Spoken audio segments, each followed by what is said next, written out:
I'm going to read to you an excerpt from this book that everyone needs to hear. This is from the book Mastery by Robert Greene. He says, "It is in fact the height of selfishness to merely consume what others create and to retreat into a shell of limited goals and immediate pleasures. Alienating yourself from your inclinations can only lead to pain and disappointment in the long run, and a sense that you have wasted something unique. This will be expressed in bitterness and envy, and you will not be able to recognize the true source of your depression. Your true self emanates from your uniqueness, and it communicates through powerful desires that seem to transcend you. You can't ultimately understand why you are drawn to certain activities or forms of knowledge. In following this voice, you realize your own potential and satisfy your deepest longings to create and express your uniqueness. This is your purpose. This is your life task." I picked up this book years ago. I picked up my phone, I made a TikTok about it, and I read the lines just how I did now. It got 100 views, and nothing really came of it, right? And then I pick up my phone, this was 2 days ago or something, and I see this specific video like popping off. I'm not kidding, from 2 to 3 years ago. And so I decided to pick this book up again and share it with you today.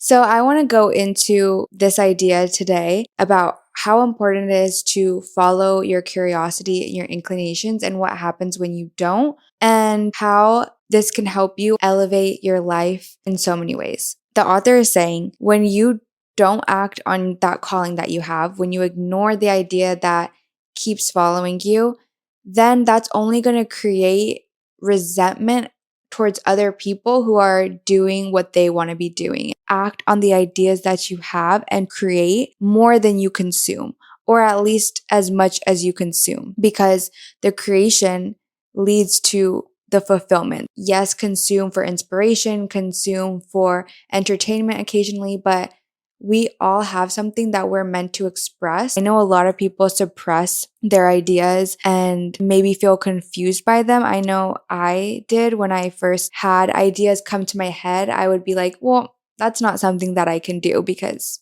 it's me. I can't do that. You see other people do the things and it just makes sense. When it comes to yourself, though, you kind of don't even think that you're capable of it or that that thing is for you. The bystander effect is what I talked about in my last episode. We assume that somebody else will do it. If there's people around, somebody else will take initiative, but you should be the one to take the initiative. Like, we have unique callings within us. As soon as you feel that excitement towards the idea, act on it. With even the smallest things, if you want to take a dance class and in that moment, you feel really excited, then do the research right then and there. Find a class that you can take, an intro class, and book it. Waiting is what kills your dreams and what kills the manifestation of what you would want to happen. I also think releasing your attachment to the outcome is so incredibly important, because the more attached you are to the outcome, the less fun the journey is, and the more anal you are in every step of the way, because you're trying to force a certain outcome. Whereas for me, for example, I have been so curious about film, and I majored in biology, but I don't want to do that anymore. So now it's been 4 years since I graduated college, and I decided, or I don't know, I just kept getting little glimmers. I don't know what to call them, but I would be curious about film. And then I watched a filmmaking YouTube video that was 3 hours long, and I watched the whole thing and I thought, this is so cool. And then I got a camera, and I just feel like I had so many ideas that I wanted to express that never really came through because I felt like I didn't really have the tools and, the skills. So in that moment, I just was like, you know what? Let me just speed to act on this calling. I looked up summer programs for film, and I found one at USC. I got in. So I'm taking one documentary filmmaking class that dissects the whole process of scripting and pre-production and post-production. That was me not overthinking like that idea that I had. And I don't know where it's going to take me, but I know that if I only cared about becoming a filmmaker at the end of it, this would be so stressful. I would feel like so much pressure right now, but I feel calm and I feel excited about it. And I keep thinking, there's so many possibilities of where this could go. I could end up making little shorts for brands about how they started their business, or I could get into the legit film industry. So, yeah, I think acting on your ideas doesn't need to be so scary and like, what if I fail? Because you're just making up the failure in your head with your expectations. I could technically set myself up for failure if becoming a Hollywood producer or director was where I had my vision, and say that that didn't happen. The failure happens when you attach so much pressure to the outcome. And instead of just saying, this is my next step, I'm going to fully embrace it and I'm going to commit to that step. That is the success in itself. Obviously, you set goals for yourself beyond that, but I just think embracing where you're at right now and like taking that first step is the key. So I love that the author talks about that and made a whole book about it, about just a slow burn of, your path to success, whatever that looks like. In this book, he highlights different stories of successful artists, writers, such as like Einstein, Darwin, and then there's more relatable people, I guess. But the thing is, everyone in here is relatable, and it's that like they all have a very similar story, even though they're vastly different. But the theme is that they're doing something right. They're on their what expected life path, career path, and then they think, this is not what I want to do. So they get curious about something else. And instead of suppressing that curiosity, they act on it. And whether it be them taking a night class or them completely leaving their career path and going on an adventure to discover the history of evolution. The point is that that wasn't what they initially were doing. And they weren't born with this huge passion and this huge mission to go do what they became known for. They got trapped in the cycle. They were trapped by people's expectations, what their parents wanted. Their parents thought they were failures, some of them. Some of them, they just had outside critics, and they were able to ignore the noise and just take the next step following that curiosity. You don't need to have it all figured out. These people didn't, yet they trusted that they had a unique calling for a reason, and they didn't shy away from it. It's so easy to see people as an overnight success or as innately gifted. Obviously, athletes, they could be genetically blessed, but they still have to work for it and they still have to build resilience. Being successful is all about being resilient. It's not about never failing or never receiving criticism. It's about being able to ignore that and move forward. And the same goes for disciplined people too. There was an interview I listened to, and they asked the guy like what the difference is between disciplined people and non-disciplined people, and it's that disciplined people, of course, they get lazy thoughts in their mind. Even I've been going to the gym for years and years and years now. It's a routine, it's a habit, but there are still days where I think I don't want to go and I literally don't care. And then I still go. So you are not immune to those thoughts. You're not immune to self-doubt. It's just that you're able to ignore it and think of it as an annoying little voice that you don't need to let dictate your actions. It's like your nagging little sibling or something. So just having that perspective, and especially from me, I freaking know what it's like to feel like you're not worthy and to compare yourself to people, to feel like no matter what you do, it's not for you. I have a lot of imposter syndrome, even in my job now as a fitness coach. I just always think that there's someone more qualified than me or more worthy than me. Yes, there's going to be people more qualified, of course, but the worthiness is not true. Even though I hear the voice in my head, I do know that I am worthy as I am. I know what it's like to not feel worthy and to think that other people are more gifted or more capable than you are. But the only thing that's different is that they are confident enough just to take action.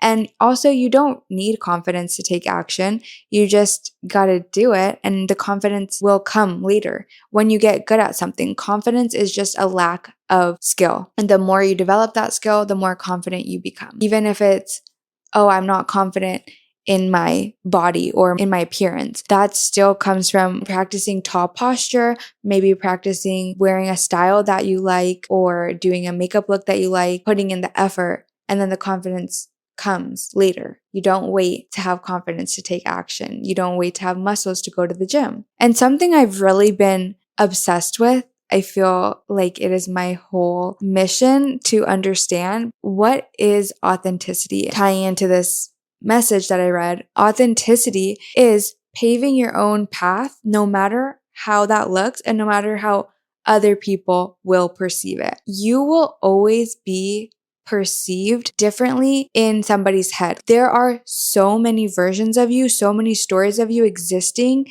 in the minds of every single person you meet. To your mom, you are her baby, you are her soulmate, her everything, and like unconditional love. But then to your best friend, you are her confidant, person that she likes to go party with. And then to somebody else who may not like you, you are the person that annoys them or is cringy to them and makes them not want to be around you. But it doesn't even matter what other people think. That's not the point. The point is that you're living life for you and you don't need to live up to all these stories that people create about you in their head. And people's stories are so tied to how they were raised and how they see themselves. And there's this quote that goes, people don't see you how you are, they see you how they are. And it's so true. Even with my best friends, I know that there's parts of them that I don't see, yet I create a whole story of them in my head. In my head, they're whole. But I know that there's so much more to them that I don't know. And that's inevitable with every relationship. You can only know someone so much. And even then, I see them through the lens of myself and what I've heard growing up. So I have biases, of course. And it's not up to them to live up to the idea that I have of them in my head. And they can break that barrier if they want. And it might shock me. Like, you know, when you have an idea of somebody and then you get to know them more and it's like different than what you thought, even if it's in a good way or bad way, it's just different. And then you think, wow, I guess they are not what I thought they were or who I thought they were. Life is about, and being human is about being okay with being a different person in someone's story. You're always going to be the different person, but you're always going to be the side character in their story. We got to live life for us. We got to be our own main character and not be so worried about how other people view us. And that should be empowering because then it's like, oh, I could do whatever the hell I want. Even if that person may be analyzing what I'm doing, I'm still a side character in their life. Like they're still worried about all the things going on in their life. And so even if they direct some sort of attention to me, that's probably 2% of their attention in the whole grand scheme of things. Yeah, just getting over that and accepting that and knowing that you don't have to live up to all of these molds of you. You just have to live up to what you want in this moment. And that's so much easier said than done. But I do think it's very empowering to follow people that are just so themselves. I was looking at like my favorite creators, Bretman Rock, Kylie Jenner. I love my Kardashians. Even like certain podcasters. I really like Jake Shane. I just discovered him and so many people. Oh, and Sierra Ramirez. Oh my gosh, love her. But anyways, I was thinking, what commonalities do they have? Because they're all so different. And even the way that they speak, the way that they write their captions and edit their content and just are as a person and on interviews. Everything is different. But what I respect about them is how much they just say things with their chest, and they are not trying to say things just to sound correct and just to please the masses. They genuinely are just so unfiltered. Obviously, it's impossible to be 100% unfiltered. Like when you're doing interviews, you're going to put on a better front, I guess, but they have an ability to say things that are different from what is out there, or to do things differently than the way things normally are done.